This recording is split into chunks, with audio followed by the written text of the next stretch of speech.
Like, if everybody abides by these rules, it's a good race, right? He's right. Yep. Let's do that and fix this. Welcome to the Money Lap.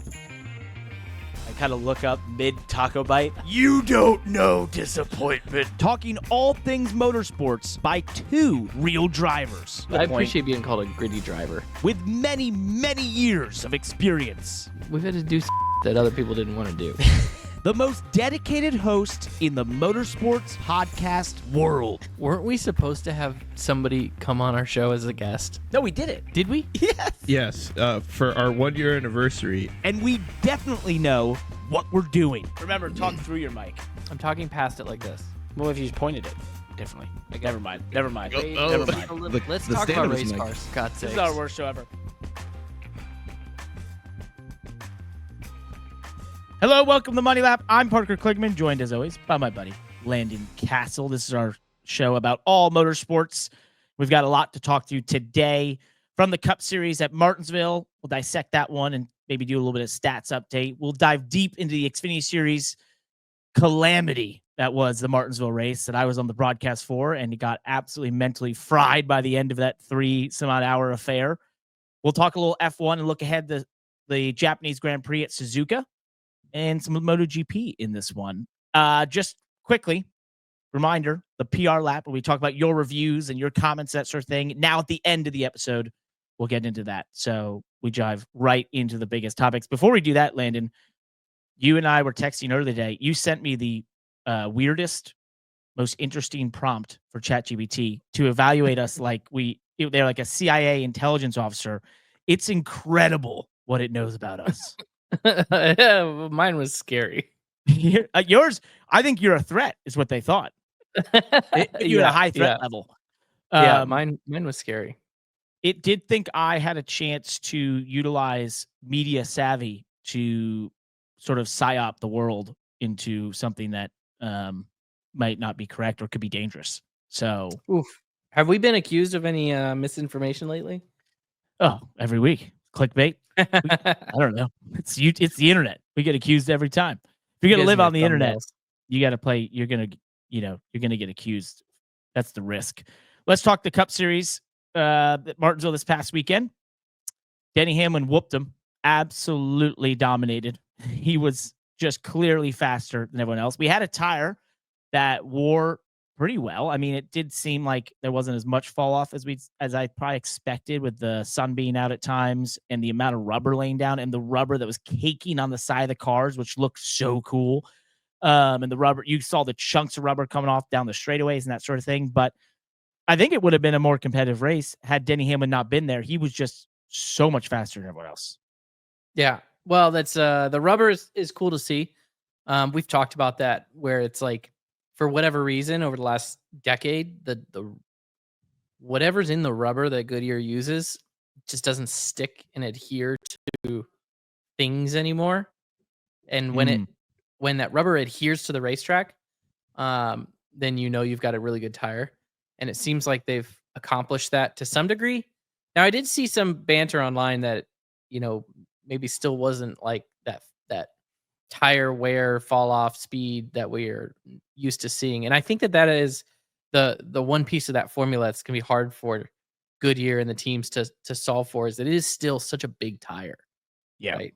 No matter how soft you make it and you give it a lot of good wear and fall off, when you have that much contact patch, that much more than we used to have, you almost have to think of whatever you want for tire fall off and tire wear.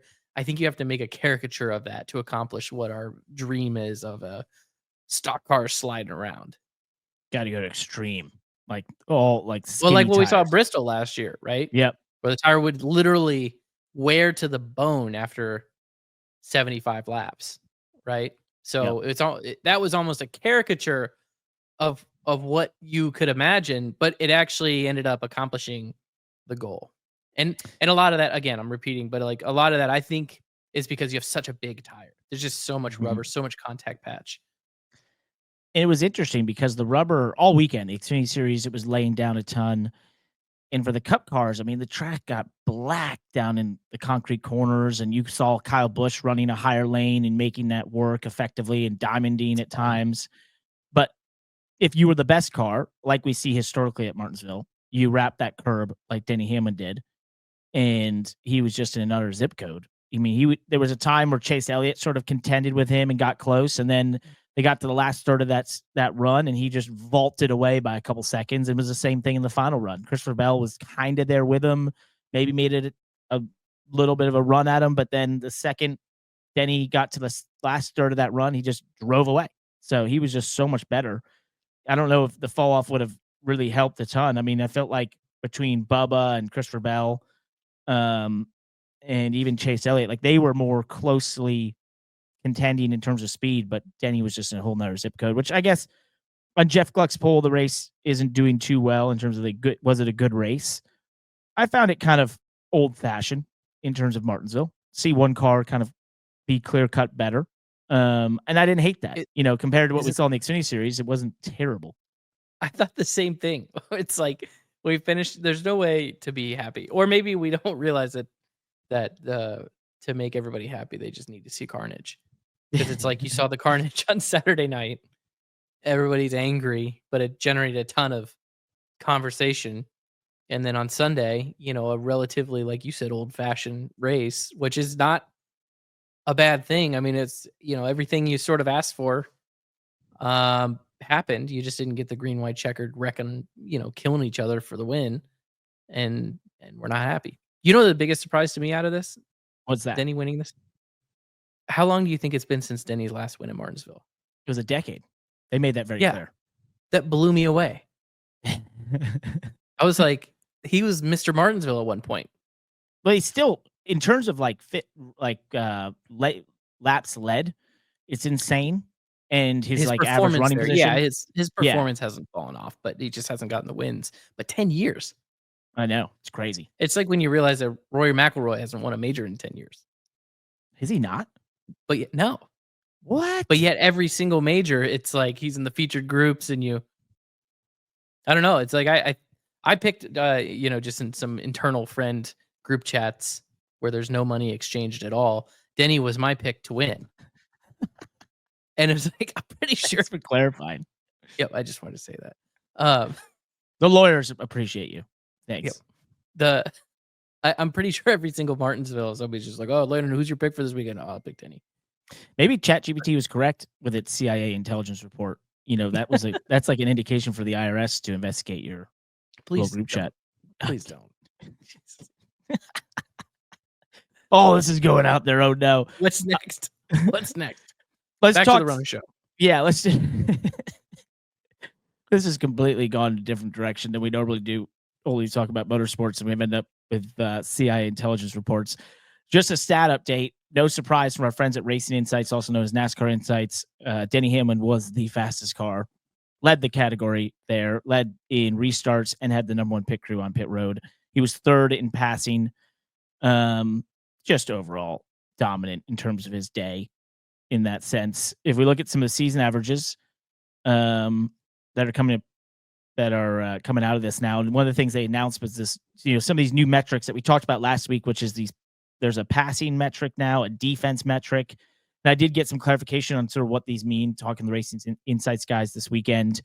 Passing is essentially making a pass when you're within passing range, and then holding it. And then defense is basically how well you hold off cars when they are in passing range. So if you have a car within a certain, distance to you, how long do you hold them off or not let them pass, and that sort of thing. Interestingly enough, Christopher Bell is second in passing on the season, 18th in defense, 5th on speed. So even when he had 3 wins in a row, he's not the fastest car, but did a lot of that probably with passing. He's 4th in restarts. He's the 9th best pit crew right now. Interesting. Yeah. Just some interesting stats out there. We'll keep diving into those. Some weeks they'll be more relevant than others, but it's interesting to look at as the season develops, who's doing what well. And I had a lot of talks with the Racing Insights guys this past weekend about this. And one of the things that I think you'll see in one of the upcoming TV partners, we'll try to incorporate that more.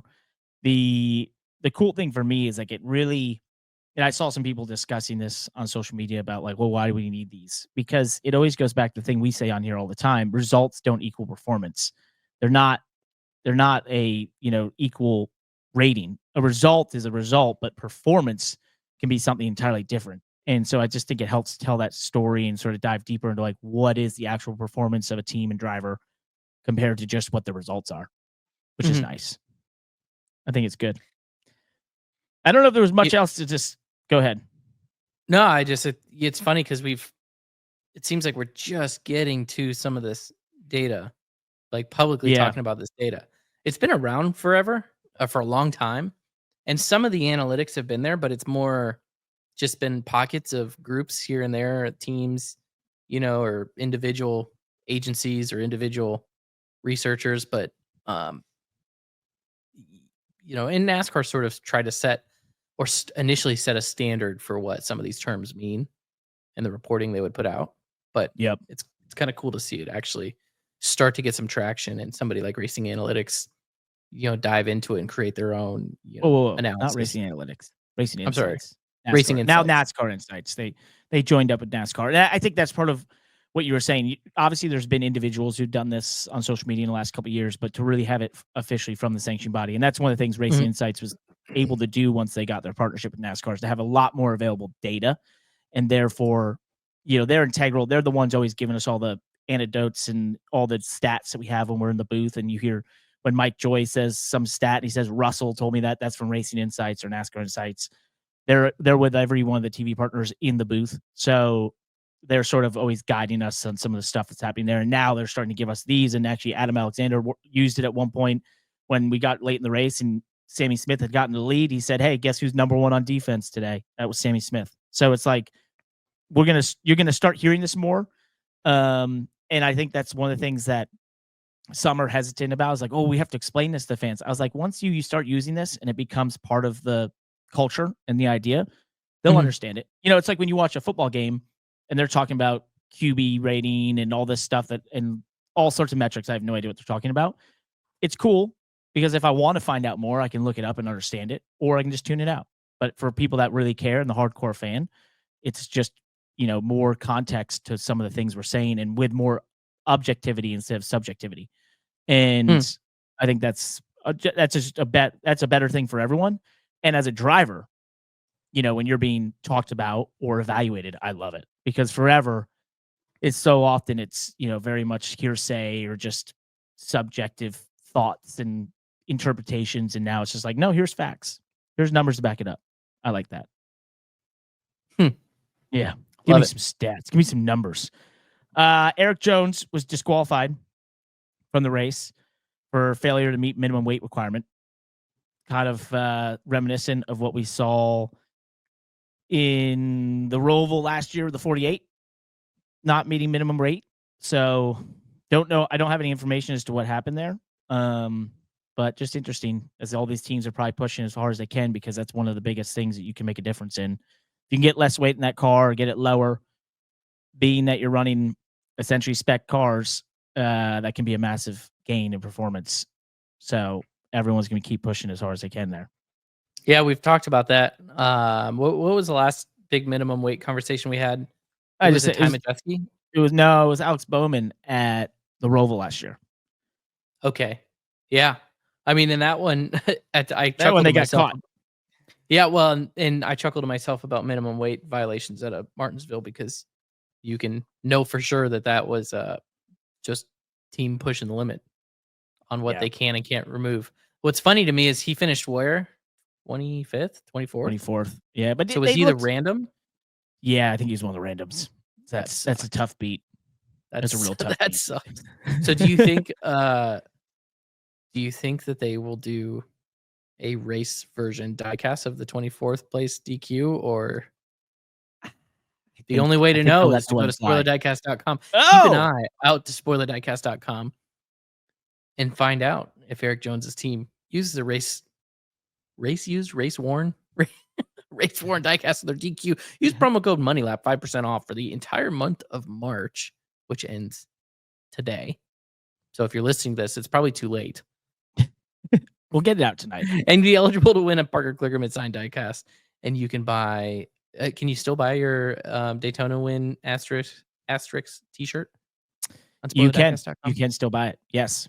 Are you a racing enthusiast looking for high-quality diecast and apparel? Look no further than SpoilerDiecast.com, one of the fastest-growing companies in the industry.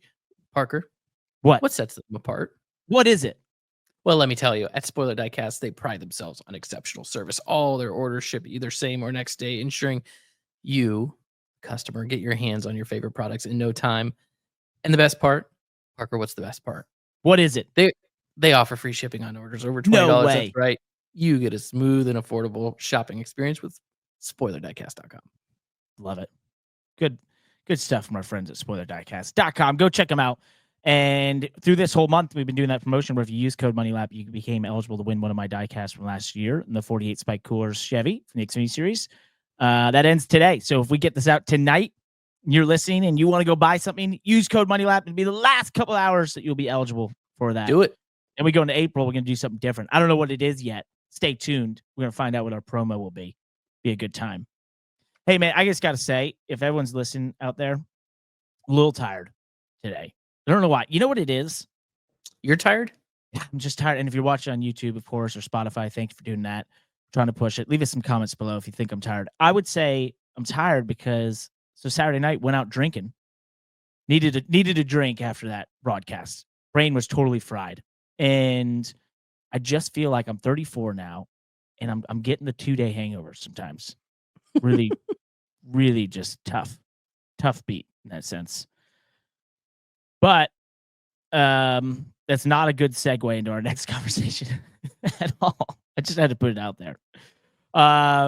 NASCAR announced today that they promoted President Steve Phelps to the newly created position of commissioner. Adam Stern says making him the first person in company history to hold that title. There was some talk on social media maybe that there was commissioners back in the day of NASCAR. Nonetheless, becomes a commissioner, similar to what we see in other sporting leagues that have commissioners. And COO, Steve O'Donnell, OD, as we call him, has been promoted to becoming the president of NASCAR.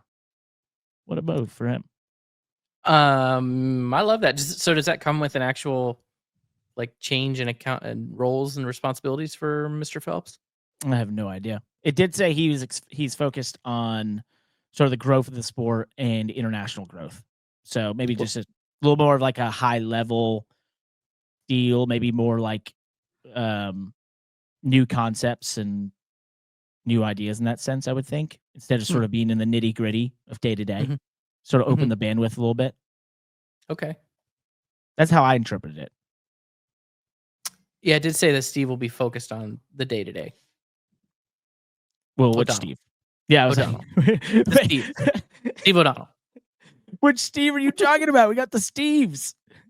We do have some friends at NASCAR who, of course, I love when they're like, yeah, I'm in a meeting with the Steves. And I'm like, it's an interesting choice of title, wouldn't you say? Commissioner? Yeah. Did you happen to use this term recently on Twitter?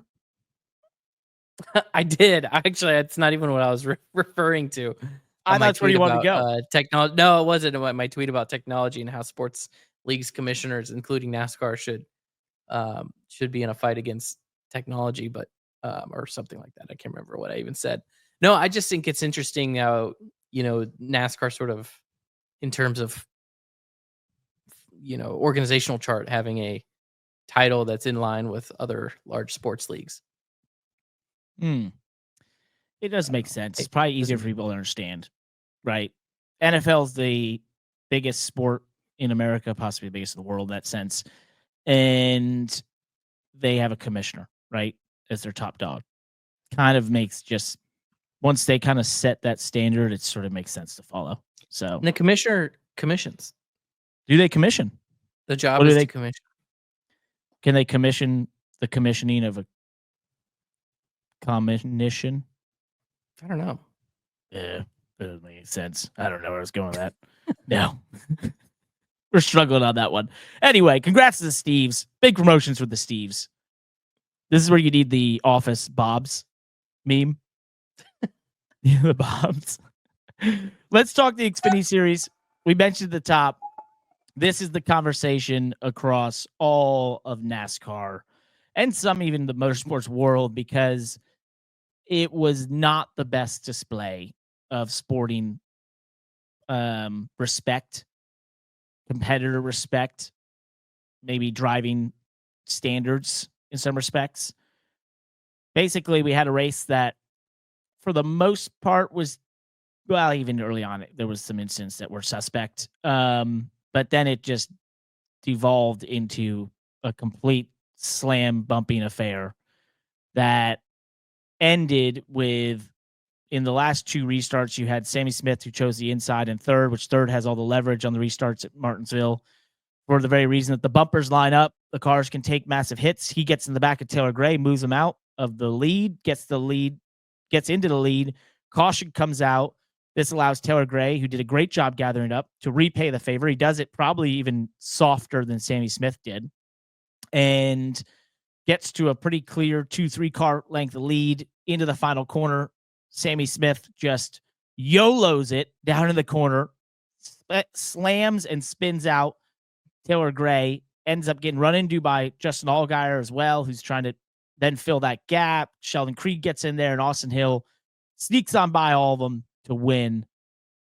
Pretty just unacceptable move, considering that they were basically even on shots at each other. He tried to justify it in his interview, did acknowledge that it was obviously intentional and that he felt like he had to do such a thing, which I did disagree with on the broadcast.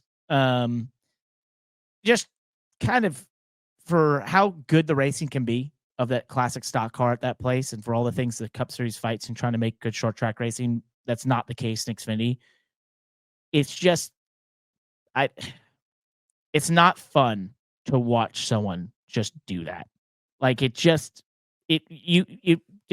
degrades everything through the weekend. Think about showing up there, and we had a couple races last year at Martinsville that were just wreckfest, right? And I was involved in some of them for sure. And I remember spinning and wrecking across the line to finish 10th last April. And it's as a competitor, you show up there and you work all week on how you're going to be fast in Martinsville and all the things you're going to do. And then you go practice and you run practice laps. You try to make that car as good as you can. And then you do some of the hardest qualifying laps you're going to do all year at that short track. It's super hard to hit the correct line and correct speed and all those things in qualifying, all for it to get into a race where you're going to run 240 some odd laps racing each other and then to just flat wreck each other at the end. Just degrades all the sporting integrity, the idea of why you're even there all those times. If you're just going to do that and become a destruction derby, why do any of the other stuff? So I'll get off my soapbox here for a second. What were your interpretations of what we saw? I don't know. I kind of wanted you to just keep going. I was marinating on that. I was meditating on it. I can keep going. I wasn't alone. You had Denny Hamlin, who said on Twitter, Martinsville's a track that you could use an avoidable contact penalty. Then he tweeted absolute garbage. And lastly, God, I wish I were in the booth. I'd get fired, but I damn sure would call these idiots out. He and I did text afterwards, and he actually felt like I was pretty on par of my comments afterwards from what we saw out of Sammy Smith. And just, most of the race, as the broadcaster, I try to give the benefit of the doubt to the competitors, right? And I try to use what we have at hand in terms of camera angles and that sort of thing to assess incidents correctly and prior history and that sort of thing.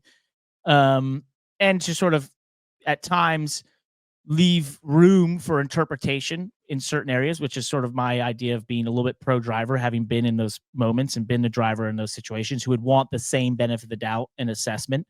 But as we got later in that race, and especially with what Sammy Smith did to Taylor Gray in the final corner, that's pretty clear cut and dry, over the line and unacceptable and over the top. And it just, there's got to be some reaction to this. NASCAR did say that on Sunday that they're investigating the incident by Sammy Smith, which we'll probably hear about come tomorrow, Tuesday, April 1st, when they normally announce those sorts of things, if there's any penalties or reactions.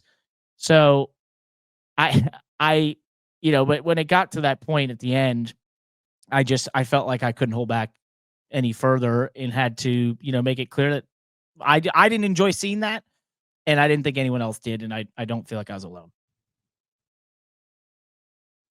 It was a sad. It just makes me sad. It makes me sad. It's so sad. Yeah. Like, I don't know, it's a combination of a lot of things. Anybody that's listened to this podcast, to the show, knows my opinion on the car.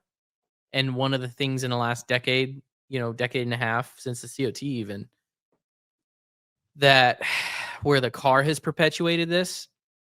Now, that's not entirely all of it. And let's not forget that in 2006, the last time they had an Xfinity race, then a Busch Series race at Martinsville before they started returning to Martinsville, because they went on a hiatus. In 2006, there was 19 cautions for 85 laps. Right. Yeah. But I do think that the rigid bumpers, the square bumpers, the ability to line up on someone has been maybe the catalyst for what a lot of this stuff that we see on a regular basis, not just at Martinsville. It's allowed for that. We see it even more so in the next gen because the cars are so much more rigid. And then you can, from there, I think you can sprinkle in all of the other factors that people want to chime in on, right? The win and you're in mentality of the playoffs. I kind of want to avoid subscribing to this whole young, spoiled, rich kid driver stuff. I mean, maybe that's a factor, or plays some factor. I mean, maybe it's, NASCAR's licensing system, but I don't know. I mean, you look at Sammy Smith's qualifications, the way he's done in ARCA and everything, I wouldn't say he's not qualified for Xfinity, right? He's won 2 races. Yeah, I mean, so it's like, I don't think there's a licensing issue between Sammy Smith and Taylor Gray. No. Obviously the Gray, he's gone through the ladder system properly. Yeah. People can have their opinions on those drivers and their upbringings, where they came from, the way that they have their rides and the backing that's behind them. And that's understandable. And I could listen to those arguments, but I'm not going to totally subscribe to this. Like, oh, these, get off my lawn, you rich kids these days. There's, I don't know. You're always going to have the punk kids that drive too aggressive and, piss people off. I'm pretty sure Jeff Gordon was one of those guys at one point. Right. Mm-hmm. So I'm not subscribing to that. I look at it more, just technically on the car, and then trickling down from there, the winning you're in, the stages, the pressure we put on everybody to win, things like that ultimately result in this type of or this result, I guess. And yes, it just, at the end of the day, it makes me sad. We cannot go backwards on a lot of these things, right? It's I don't want to say we can't, but NASCAR would have to redesign the car to go backwards on what I believe is the catalyst for all of this. That's not going to happen. I mean, I guess now that maybe there's an opening at the R&D center for COO, they could maybe put me in there and let me work on the next generation of the Xfinity car. Now that is this an official application? Anyways, that was a long explanation to make my plea for NASCAR to make me head of the R&D center. I'm just kidding. I like it. Let's do it. But like, we're not going to put that cat back in the bag, right? We're not going to go back to steel bodies that wrinkle, that fold under, the, radiators that are not protected, front bumper structures that are not protected, cars that, don't line up, front and rear bumpers that don't line up. Those are all things that I have always believed. I've pounded it on this show. I've said it to so many people for so many years that, like, I think that created at least a little bit of honesty between drivers on the track of like, hey, I can run into you, but it's, I'm really risking my car to do it. To me, that's step one. And then the other thing the other cat that we're not putting back in the bag is the playoffs and the winning you're in and that stuff that, if people truly believe that's part of the problem, that's not going anywhere anytime soon. Yep. That I can think of. So where it just makes me let out a big sigh. And the reason, those of you listening are like, man, Landon's awfully quiet on this subject today, or, it's just like, it's just sad. And I let out a big sigh because to me, the only solution from here, and you have Denny Hamlin calling for it, is more legislation, more of, race steward intervention. Yep. And that is a that is like you cannot put, talking about cats that you can't put back into bags. That is the cat of all cats that don't get put back into bags. A lot of cats here trying to A get lot in of cats bags today. You can't like it. Just I feel like I'm having these conversations over again. It's like laws. You can't. It's like a tax law. You can't. It's or anything. It's easier to write a law than it is to get rid of it. Yep. Right. And I think that motorsports is going through that in so many different ways, and we are headed down a slippery slope of NASCAR race stewards looking like what FIA looks like right now, what European racing looks like right now, which is a highly officiated contest where every move is looked at with a microscope. Did they bump them in the right way or the wrong way? Was that a legal move? Was that a legal overtake? I'm not saying it's going to happen tomorrow. I'm not going to say it's going to be it's going to happen by the time we get to Martinsville in the fall.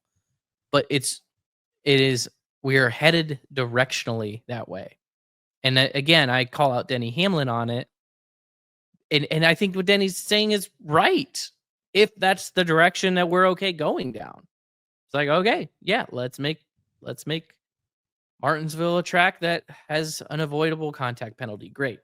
Let's write a whole bunch of rules. What does that look like? Okay, you can't bump someone out of the way from the start finish line to the apex of the corner. You can't make a cheap shot on the entrance of the corner when someone is indefensible. Okay, we'll start there. Then you can't, and it's just like it's exhausting. Yeah, where does it end? That's it's the thing. Slippery slope. It doesn't end, right? So what Denny's saying is right. Like, yes, let's get in there. Let's all agree on some really fair rules that on paper produce, like, if everybody abides by these rules, it's a good race, right? He's right. Yep. Let's do that and fix this, right? But that's not where it ends, because then the rules get broken, then they have to get officiated, and somebody has to be the tiebreaker, and then the race stewards steal the show, and then they got to write another rule to compound over, to fill the gap of whatever they missed, and that's what we're doing and talking about for the next 10 years. And so, my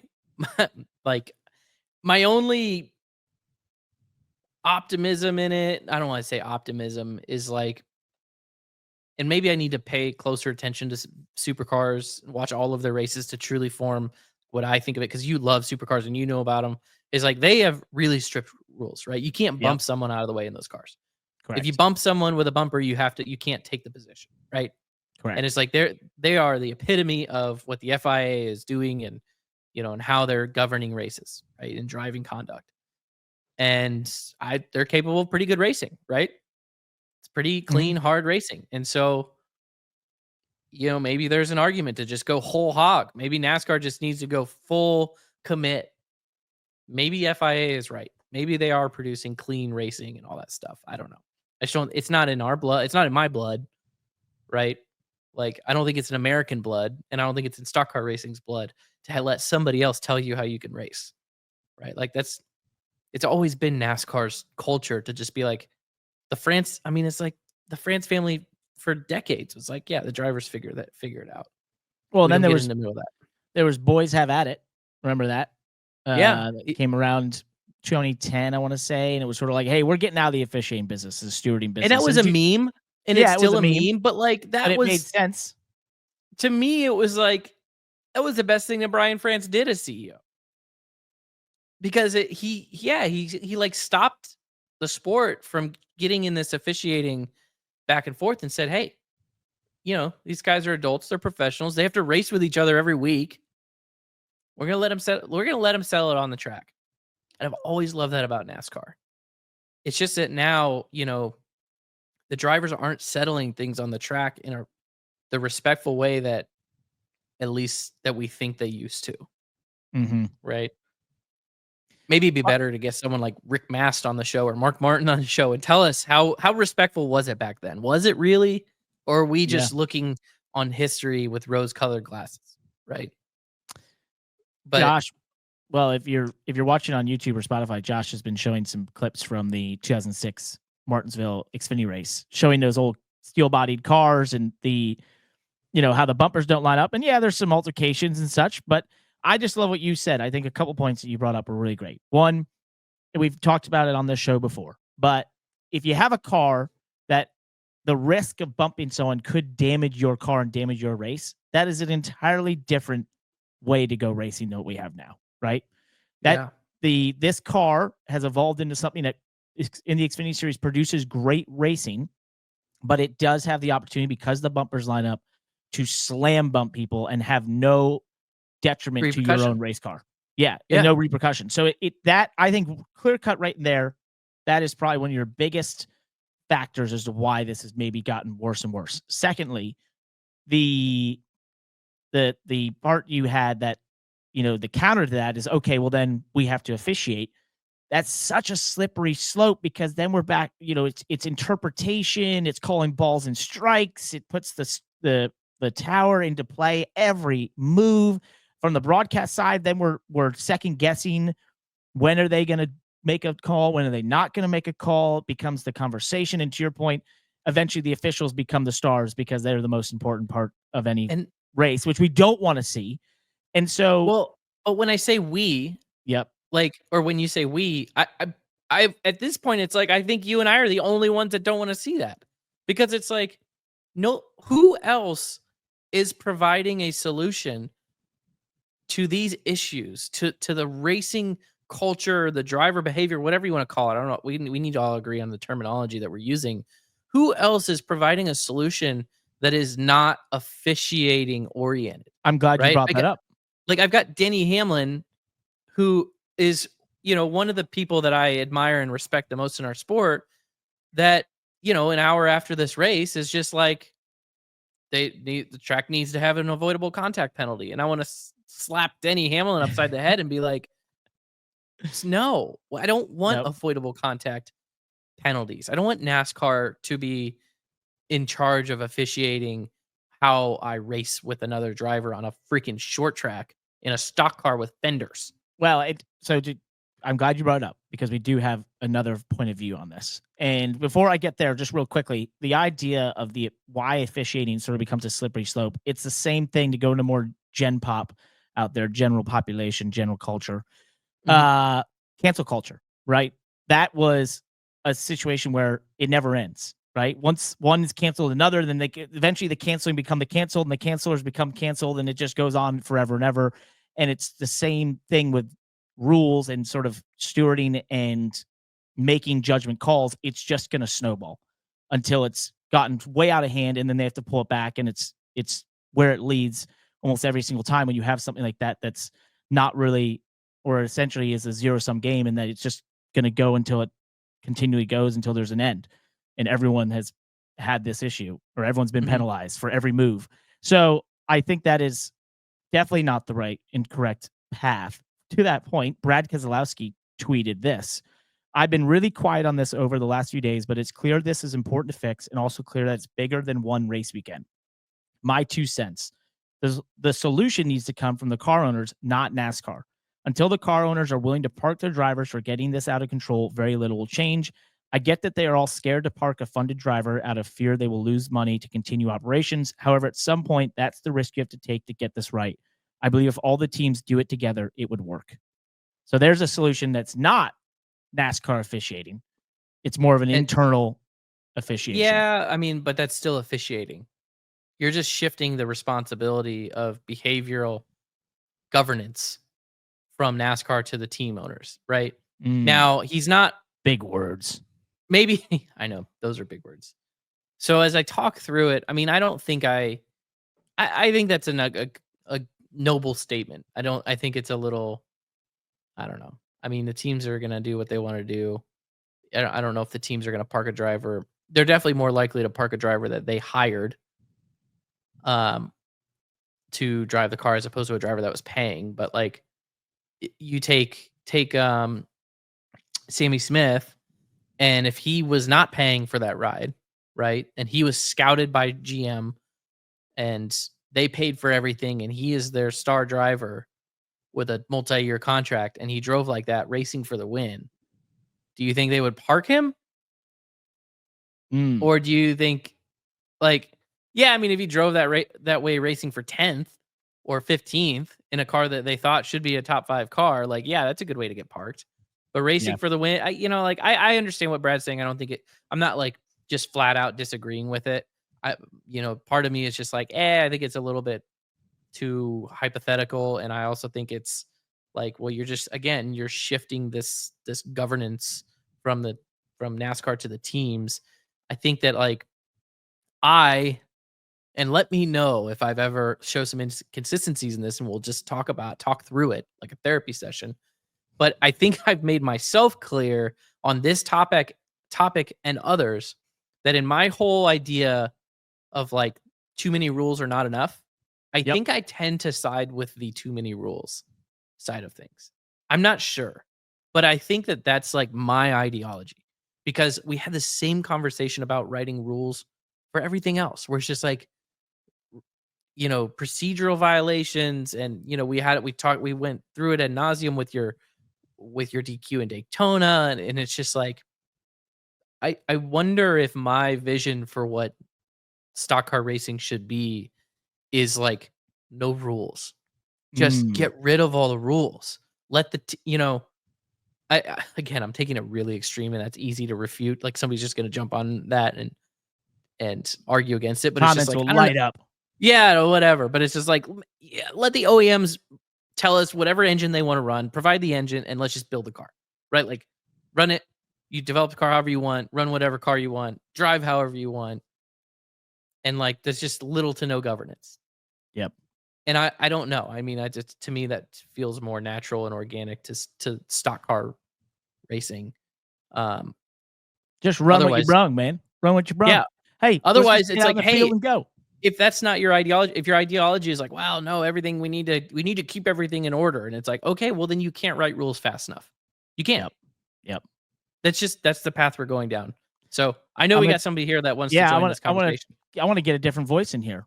I didn't know if he was going to be joining, but I think let's continue this conversation with him, because let's do it. It's none other than 2024 Cars Tour champion, great short track racer, young up and comer, racing the ARCA Series full time. It's Brenden Butterbean Queen here on the Money Lap. Welcome, buddy. You've been listening. Thank y'all for having me, man. I'm excited. Appreciate it, man. You've been hearing what we've been talking about. You're a young up and coming driver from the short track world.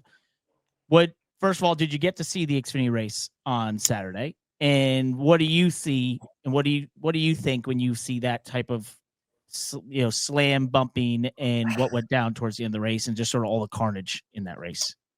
I don't like it. I mean, as a fan, I guess you're entertained. Y'all can hear me right? All right, right? Yep. I know this room kind of echoes, just making sure.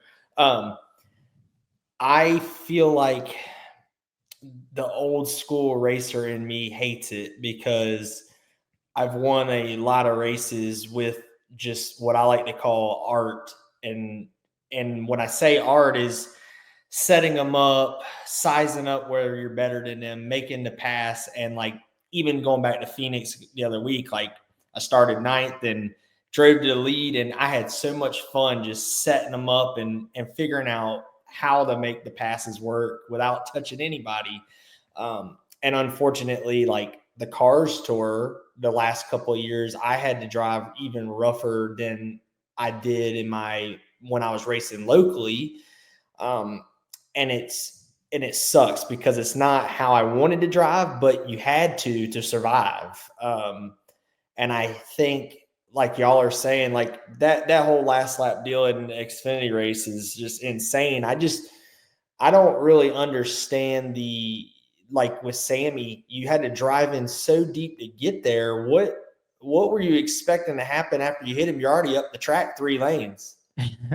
Like, it's a murder suicide is all it is. Yeah, I don't understand how you set yourself up to even win the race, because I don't know. I think at that point you're like, and I guess I feel like I'm a different breed, because of you go from working on your own cars all these years to, like, at that point, I'm like, all right, I'm coming home second with a car that's in one piece, and I can work on it for next week, which I know it's different, because at that level you have different cars for each week. But I don't know. I hit the wall at Phoenix, and I apologize to my team about a gazillion times because I was so mad I bent the right side up. So it's I don't know. I never had money and I had to work hard. So I don't know.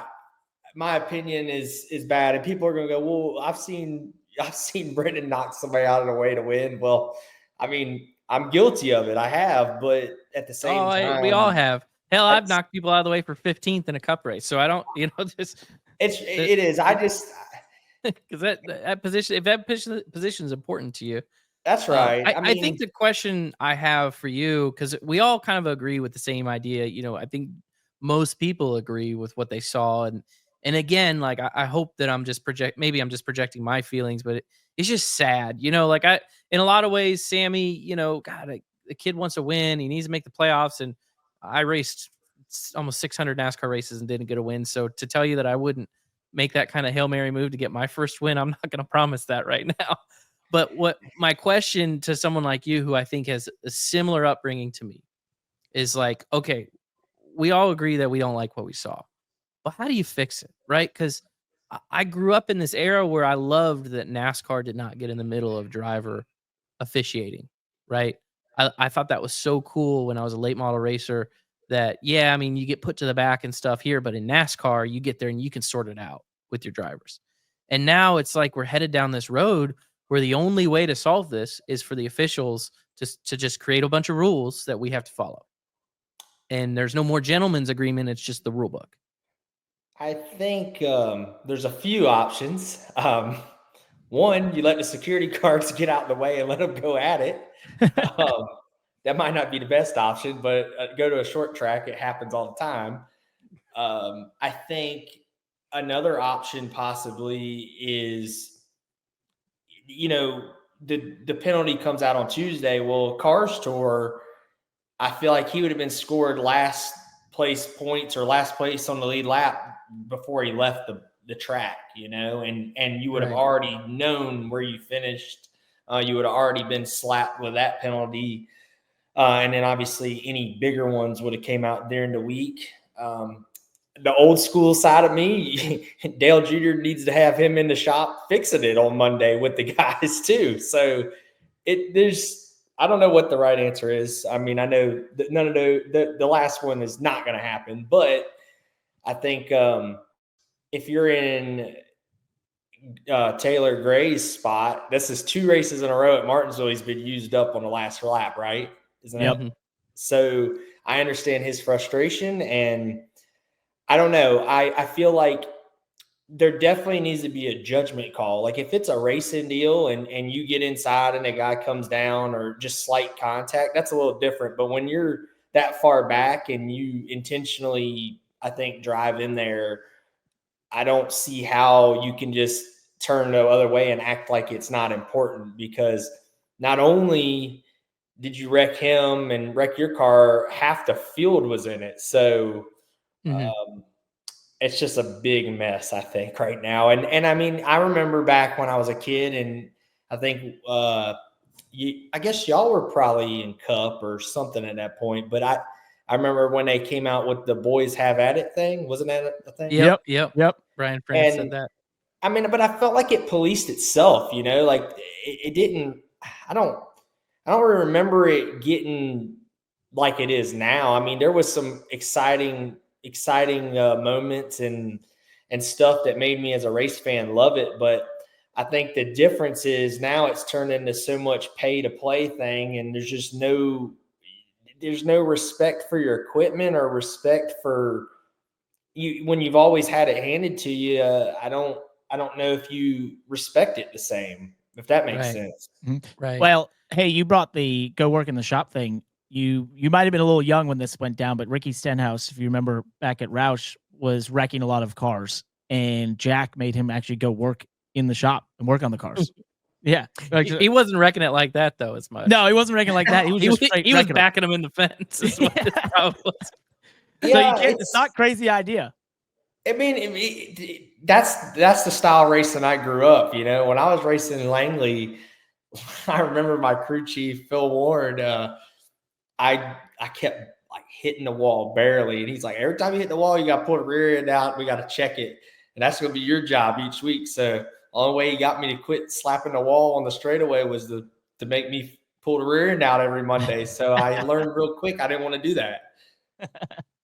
That's a good point, man. So you made a really good point, that if I were to go down this path of supporting more officiating, one thing that NASCAR needs to do is act quickly on it.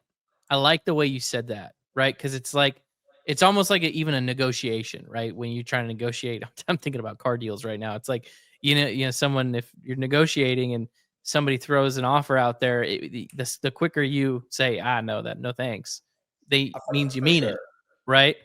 And the fact that like NASCAR has to think about it for 4 days, right? And then come out with this big production just gives this gray area that doesn't really, there's no instant accountability on the teams and drivers. Where if NASCAR, hell, I mean, when you said that about Cars Tour, I'm pretty sure I've raced in late model series where I'd have been black flagged by the time I got out of my car. For sure. Right. And if NASCAR was that quick to that type of behavior, it would definitely set a clear message to the drivers. Don't screw around with NASCAR, because they're more willing to make the wrong call DQing you than they are making the wrong call not DQing you. I agree. Right. I mean, I think in all of my late model racing, I mean, if the black flag got used quite a bit on people for sure, and then I never left the track wondering if that guy got his, like, I know some of the penalties had to go to NASCAR that were more serious, and they would come out later in the week. But like for on track stuff, that was handled at the track. Maybe the suspension was handled on Tuesday or Wednesday, but the position wise, like if I was a fan in the stands, okay, say you are a Sammy Smith fan, right? Well, now you're leaving there like, well, we didn't win, but we finished, I guess 10th or wherever. 10th or whatever, yeah. So that's what you think, right? And in your mind, that's where you finished. I'd want to know right then where my guy finished. Like, is he going to be 30th or are we keeping 10th? And I think that's an easy call right then and there. Like, you intentionally drove in there 6 car lengths back or whatever it is and cleaned the guy out. Like, this is it. Any bigger penalties are going to come out later, but you're going to go tail end the lead lap or longest line or whatever you want the rule to be. But I just I think the sport has gotten away from stuff like that. And I mean, I'm old school. Like, I could go on and on about things I wish that the sport did that it used to, but that's for another conversation. So the old school in me wants to say NASCAR, this is going down my path of NASCAR getting out of the middle of it. Right. So I'll get out of the way and let you guys talk. And so I just want to throw this out there. What if NASCAR came out of this and said, all right, we don't want to be in the officiating business. Teams, drivers, you guys, you teams, you're responsible for your driver. Drivers, you're responsible for yourself. You guys race however you want. Just put on a good show. Right.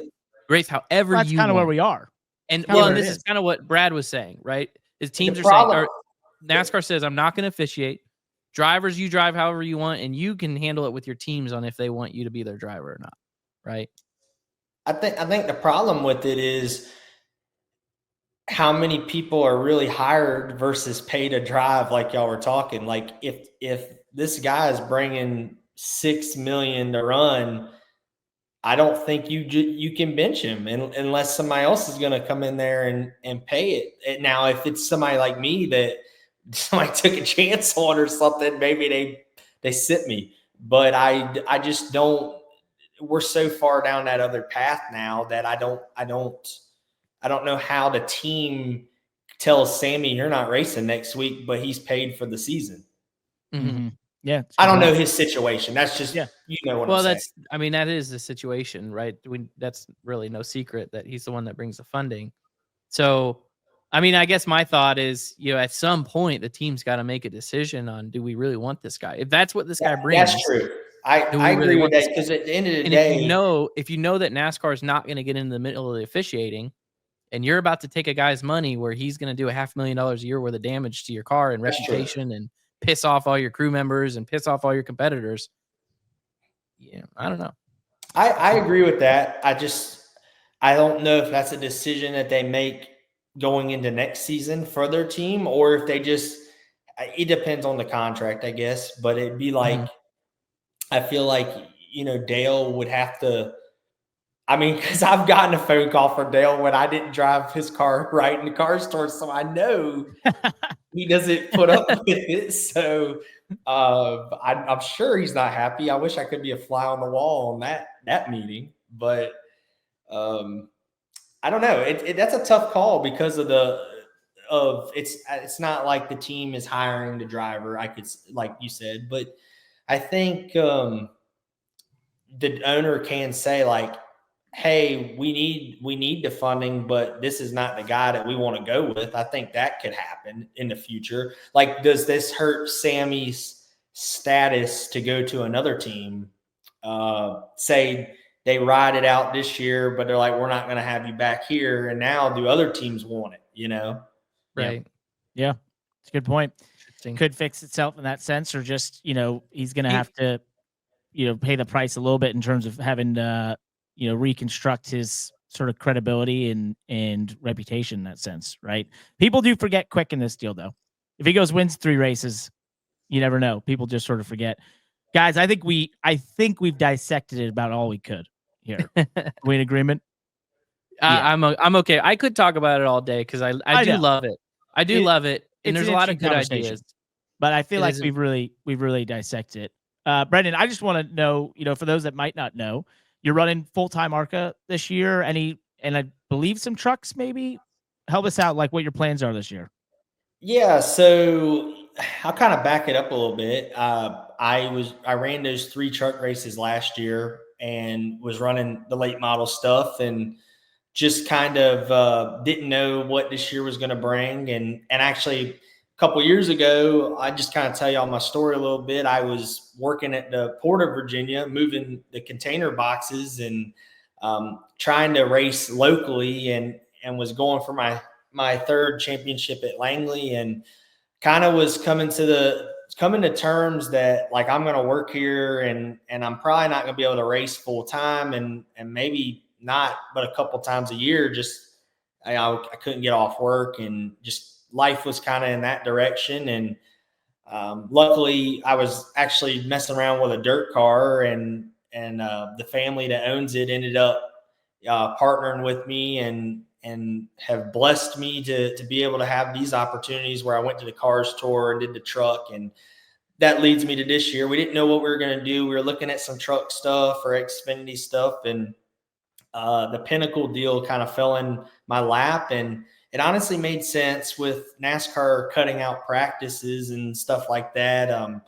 The ARCA deal, it wasn't really a direction I was looking, but kind of made sense for me because now I can get the 1.5 mile experience with a little more practice, and I'm in a quality car and put myself in a really good spot. I felt like being in a winning team was a really good scenario for me. And as of now, I don't have anything else planned besides running my sponsor's dirt car a little bit, and I'm going to go run the Freedom 500 this weekend with Cletus. And other than that, I've been down there.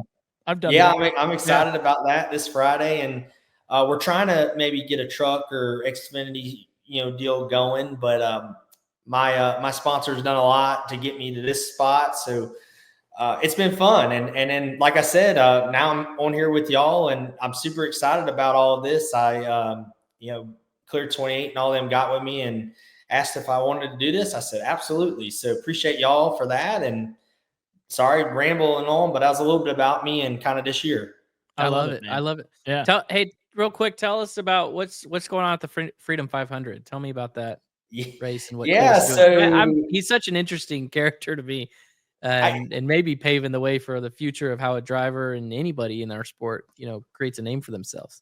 It's insane because that's kind of like, man, what I started doing in the late model world was just being myself, man, and having fun. And if people liked it, they liked it. And that was just a bonus. And it's really done well. And then I met Cletus when I ran Daytona. And then after we won Daytona, he got my phone number and invited me to race in this Freedom 500, which is for everybody that doesn't know, it's a Crown Vic race at the Freedom Factory in Florida, and there it is. Yep. So I hope I survive. That's the first goal. I But, did it, man. I went down there and did that with Amelia Hartford, the YouTuber, and it was the wildest deal. It was the kidney bean shaped track, and Kurt Busch ended up winning, but it was like there's cars spinning, wrecking everywhere. It's so wild. It's cool. I'm excited. I've got to watch some film this week. So I got in the Chevy deal with Josh Wise and them, and I asked him, I said, what do I need to study for this race? I think it was more just don't crash, really. But yeah, don't get hurt. But yeah, so I'm excited. I mean, my life really did a 180. I mean, it's one of those stories of like I was literally in this one direction and thought racing was kind of just going to be kind of gone, really. And now I'm in Mooresville, had to move and down here and grinding it out, but that's just never giving up. I mean, I know a little bit about both of y'all, and I know y'all grinded it out too. So I respect it. And so I'm excited. Being with Pinnacle, I think, is a really good move for me. And I feel like we'll have a shot week in and week out. And I get to go to some tracks that I never thought I'd ever go to. And winning Daytona, I mean, if I don't do this deal, I don't win Daytona. So it's like it all just works out, man. I mean, I'm just a late model guy that is making it happen, I guess. I don't know. It's awesome. That's cool. So cool, man. Well, we love having you on here. You've been a great addition here today. Great insight and perspective. As you mentioned, we're going to have you on more often here. So we appreciate you doing that. Look forward to, seeing what you do in the ARCA series this year. Keep up the winning ways. Go get that championship. And I'm sure we will see you in some truck and Xfinity stuff in the future. But I'm excited, and thank y'all for the time, man. So we're going to have fun with this. Good luck this weekend. We'll talk to you soon. Hey, thank y'all. See y'all soon. All right. It was good insight. I like that. Was awesome. Yeah. Hopefully, did everything upload? Hopefully, he didn't. Yeah, he's waiting. So okay, good. Josh has primed him. He's listening. He also listens. I like that. Good. Yeah. More than have me. guests, we need them to, when they leave the show, we need them to hang out for a second, a little behind the scenes to upload their video and such. So I was, you know what? We can move on with this. I think we have to. We've beat it. Yeah, we can move on with this. Yep. We got it. Nonetheless, summing it up. We're not sure how to fix it, but I'm sure there'll be something from this. There definitely will be, because it was too far. The truck series, at the other hand, has basically had 19 on-time finishes in a row. And if they accomplish it again at Bristol, they match the record for the most races without a green white checkered in the green white checkered era. So for truck series or just for truck series?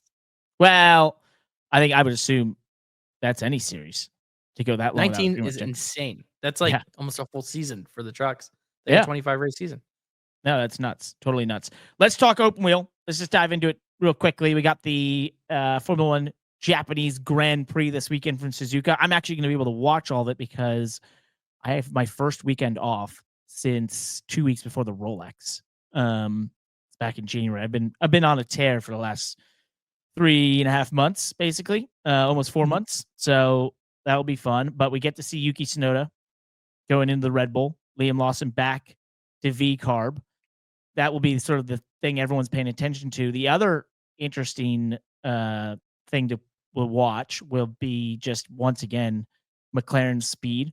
I saw some quotes from George Russell or George Russell, as some people say, about how they feel like they're actually further ahead than even Red Bull was in the last few years in terms of pace and what they're seeing. So that's scary. It is scary. They're definitely showing early dominance, but we'll see if Suzuka lines up. And remember Ferrari trying to fight back from being disqualified with both cars at China, but showed, Lewis Hamilton was able to win the sprint race. Never know. That could show up again. I think they're in a good spot. Mm-hmm. Yeah. I think we're going to see a Hamilton pole this weekend. Oh, really? Yep. That'd be big. Big. Being in the front at Suzuka, incredibly hard to pass. at that place.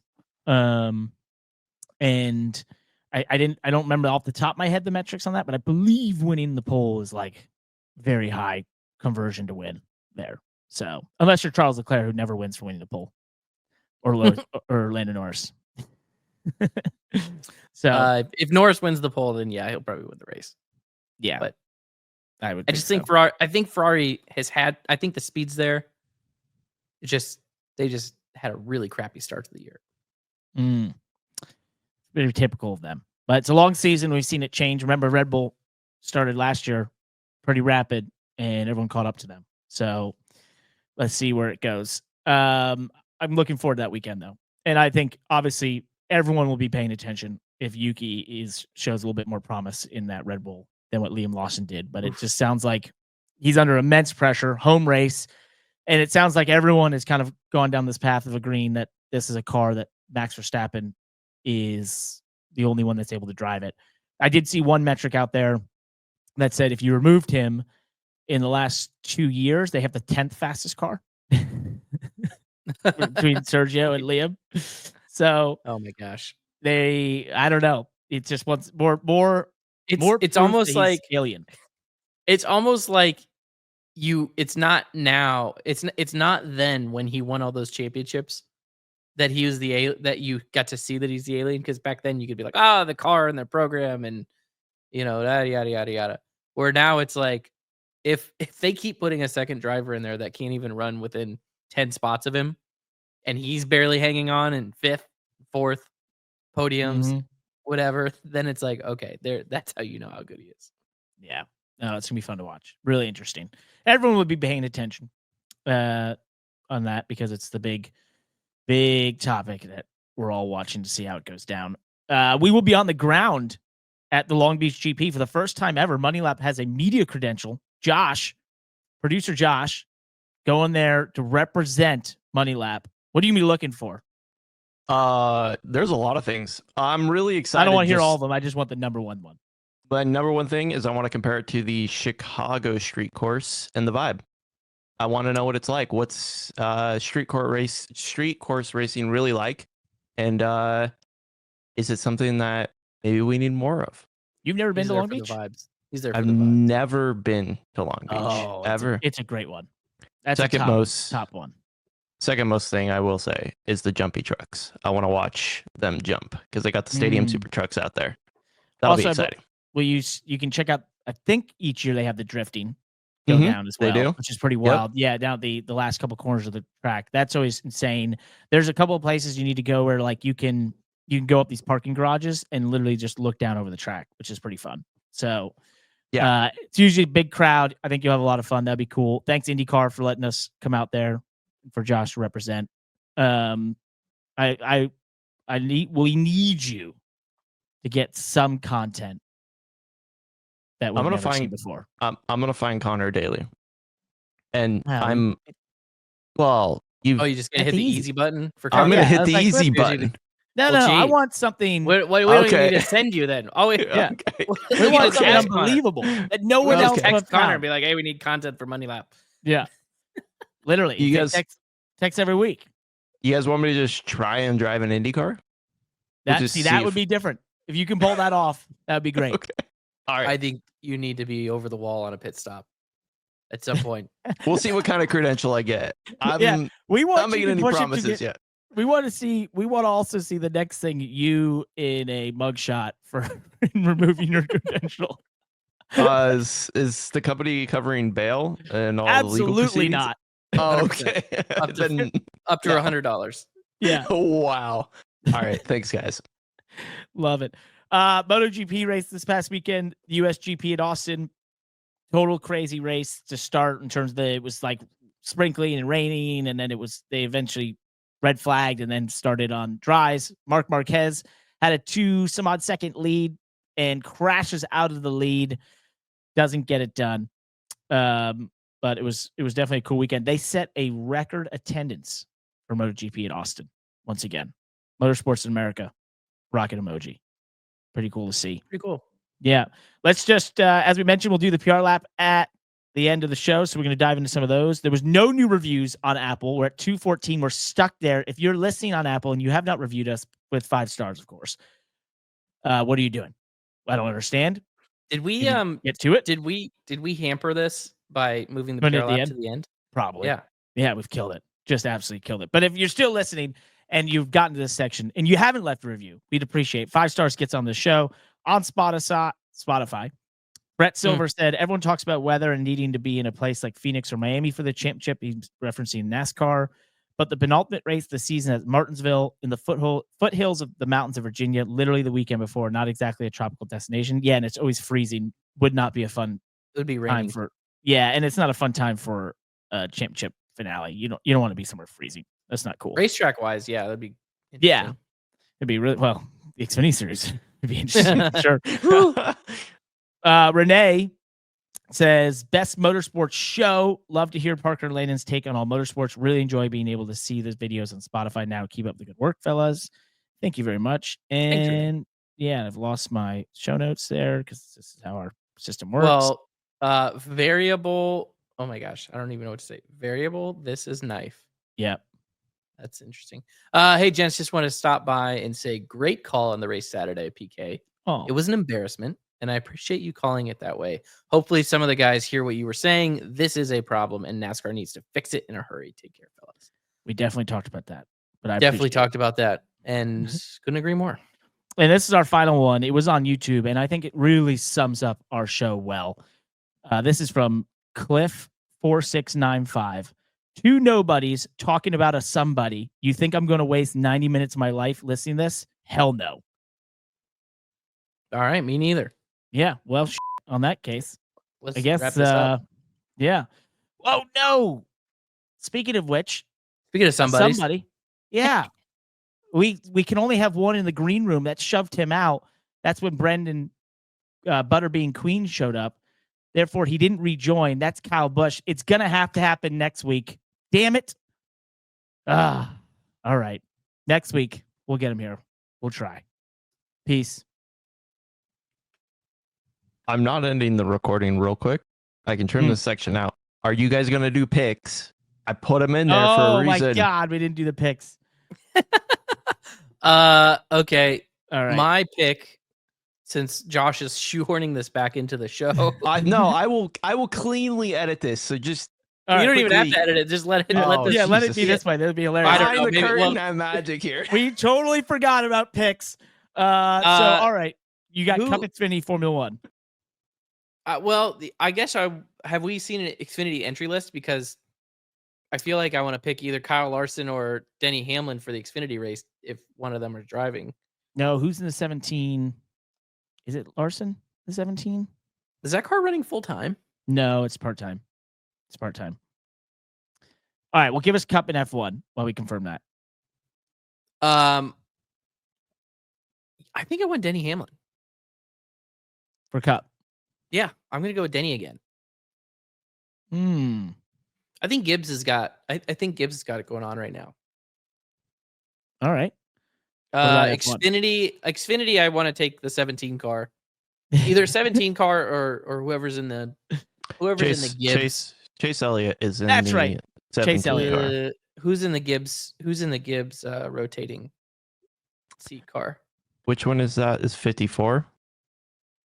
I think so. 19. Uh, The 19's the one that's rotating. Christopher Bell. Christopher Bell. Give me Christopher Bell. and